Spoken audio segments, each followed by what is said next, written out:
Hello dear students, how are you all? I hope you are doing well today. We are going to do worksheet number 6 for class 9. Subject is English. Read the passage and answer the questions that follow.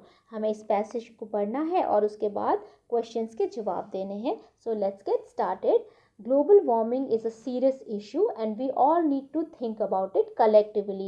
Global warming, first of all, let us understand the meaning of global warming.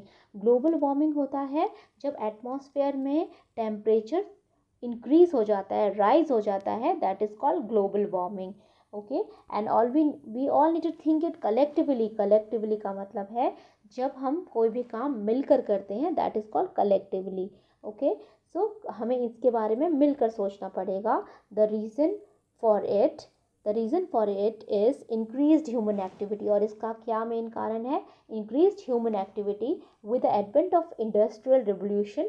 जब Indian जो industries में क्रांति आ गई, industries, factories इतनी सारी लगने लगी, ठीक है. The slow and gradual degradation of environment had begun. और उसके कारण क्या हुआ? ग्रेजुअल मतलब धीरे धीरे. So slow and gradual, slow लेकिन लगातार, धीरे धीरे. Degradation of environment had begun. इससे क्या हुआ? डिग्रेडेशन का मतलब होता है किसी चीज़ की क्वालिटी की में कम होना, ठीक है, क्वालिटी में कमी होना. सो एनवायरनमेंट में क्या हो गया? उसकी एनवायरनमेंट की जो क्वालिटी थी उसकी कमी हो गई, ठीक है. एंड हैड बिगन, तो ये शुरू हो गया. Now we can witness around us the climate change. और अब हम देख सकते हैं अपने सामने क्लाइमेट चेंज को. That is rising temperatures, temperature का बढ़ना, and disturbed weather pattern. Weather pattern का डिस्टर्ब होने का मतलब है जब जो चीज़ें समय पे नहीं होती. जैसे रेनी सीज़न है तो बारिश ही नहीं होती है.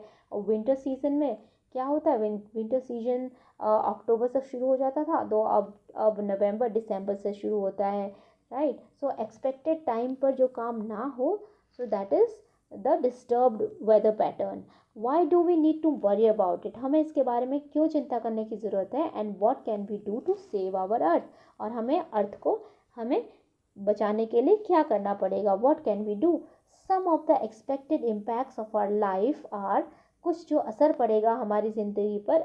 इम्पैक्ट का मतलब होता है किसी चीज़ का जब असर पड़ता है किसी चीज़ के होने के बाद, दैट इज़ कॉल्ड इम्पैक्ट, ठीक है. तो हमारे लाइफ पे इसका क्या इम्पैक्ट पड़ेगा? Damages to our homes. तो हमें हमारे घरों का डैमेज हो जाएगा.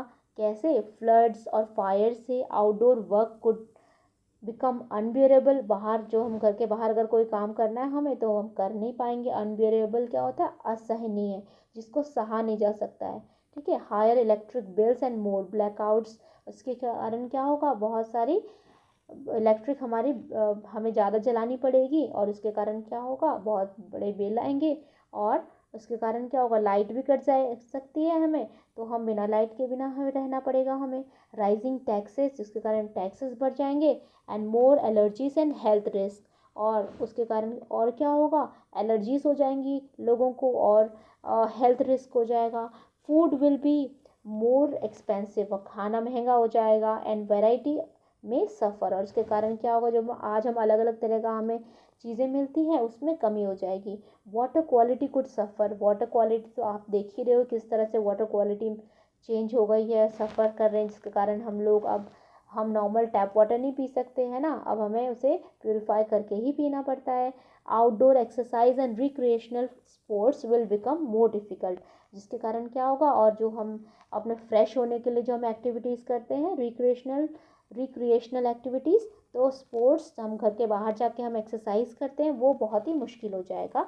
And there would be distractions in travel. और ट्रैवल में भी क्या हो जाएगा? इससे रुकावट आ जाएगी और हम ट्रैवल करने भी नहीं जा सकते हैं. Now let's see what can we do about it. अब हम देखते हैं कि हम इसके बारे में क्या कर सकते हैं. Let's focus on economic growth. Higher taxes and subsidise transport, work less, reduction in household income. हमें क्या क्या करना चाहिए? ठीक है, तो हमें फोकस करना चाहिए इकोनॉमिक ग्रोथ पे. Higher taxes and subsidise transport, work less, और reduction in household income would lead to less opportunity for over consumption of luxury goods. और जब हम क्या करेंगे? हम घर में इसकी जो कम हम इलेक्ट्रिसिटी चीज़ें और ये सब चीज़ें कम यूज़ करेंगे, लग्जरी की चीज़ों का इस्तेमाल कम करेंगे, तो क्या होगा, हो सकता है इससे कुछ फ़ायदा हो। Think logically keeping in mind the impact of farming on farming. अगर हम लॉजिकली, अगर हम देखें, इसको ध्यान से सोचें अगर, तो हम क्या देखते हैं, तो इसका जो असर पड़ेगा फार्मिंग पर, energy production and waste disposal. और एनर्जी प्रोडक्शन, एनर्जी जो एनर्जी हम इलेक्ट्रिसिटी जनरेट करने के लिए हमें कहीं यूज़ करनी पड़ती है, या फिर और भी बहुत सारे काम करते हैं इलेक्ट्रिसिटी जैसे एनर्जी जनरेट करके, एंड वाटर डिस्पोजल, ठीक है, और पानी को कैसे हम पानी वेस्ट करते हैं पानी का। Learn about nature and look about it. तो हमें इसके बारे में पढ़ना पड़ेगा, हमें और विचार करना पड़ेगा और सोचना पड़ेगा। Learning and appreciation and respecting nature. और हमें क्या क्या हमें सीखना पड़ेगा, नेचर को रिस्पेक्ट करना और अप्रिशिएट करना, ठीक है। And technical advancement must be used in conjunction with lifestyle changes. और तो हमें टेक्निकल एडवांसमेंट का इस्तेमाल कैसे करना चाहिए, लाइफस्टाइल के साथ कर सकते हैं हम, लेकिन इतना ज़्यादा नहीं करना चाहिए, हमें उसे एज अ नेसेसिटी लेना चाहिए, ठीक है। तो हमें उसे ओवर यूज़ नहीं करना है टेक्नोलॉजी का। Together we can make a difference. और हम सब मिलके इसमें एक बहुत बड़ा बदलाव ला सकते हैं, ठीक है। सो ये हो गया आपका पैसेज। तो हमने पढ़ लिया passage. Now look at the question answers. First question is, to address the issue of global warming we need to. हमें ग्लोबल वार्मिंग के इशू को एड्रेस करने के लिए क्या करना पड़ेगा, to take action responsibly and collaboratively. हमें मिलकर एक साथ इसके साथ कुछ काम करना पड़ेगा, मिलकर सोचना पड़ेगा, ठीक है। तो इसका आंसर हो जाएगा ये। सेकंड क्वेश्चन है आपका, the passage conveys us a message to.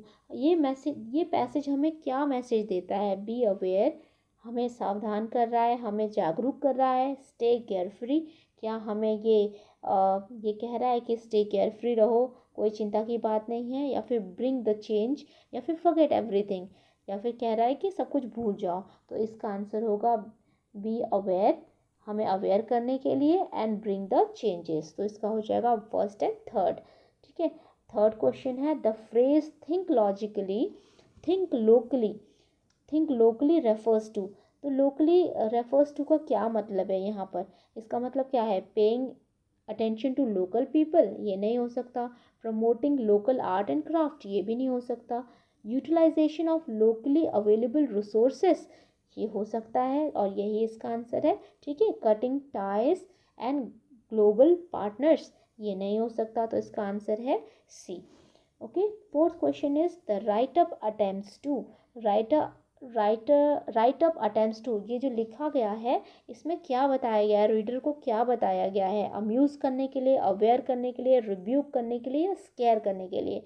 Square आपको पता है, डरना, डराना, ठीक है।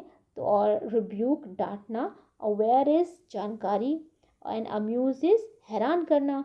तो आपका यहाँ पर हो जाएगा अवेयर करने के लिए, ठीक है। Next is number fourth, which word in the passage corresponds to being intolerable. Intolerable का मतलब जो चीज़ बर्दाश्त ना की, टॉलरेबल का ऑपोजिट होता है इनटॉलरेट, ठीक है। तो यहाँ पर क्या हो जाएगा, इनटॉलरेबल का मतलब हो जाएगा अनबेरेबल, ये हमारे पैसेज में आ चुका है, ठीक है। तो इसका मतलब होगा अनबेरेबल। नंबर 6 है, technology advances must be used in conjunction with lifestyle changes. This statement refers to, ये स्टेटमेंट हमें क्या बताता है, ये स्टेटमेंट हमें बताता है कि हमें अपने लाइफ और टेक्नोलॉजी के बीच में हमें उसका बैलेंस मेंटेन करके रखना होगा, हमें उसे ओवर यूज़ नहीं करना होगा टेक्नोलॉजी का, ठीक है। जितनी हमें ज़रूरत हो हमें उसी तरह से उसको मेंटेन करना होगा। तो इसका आंसर होगा D, maintaining a balance between technology and lifestyle, right. So आज की वीडियो यहीं ख़त्म होती है। I hope you like the video.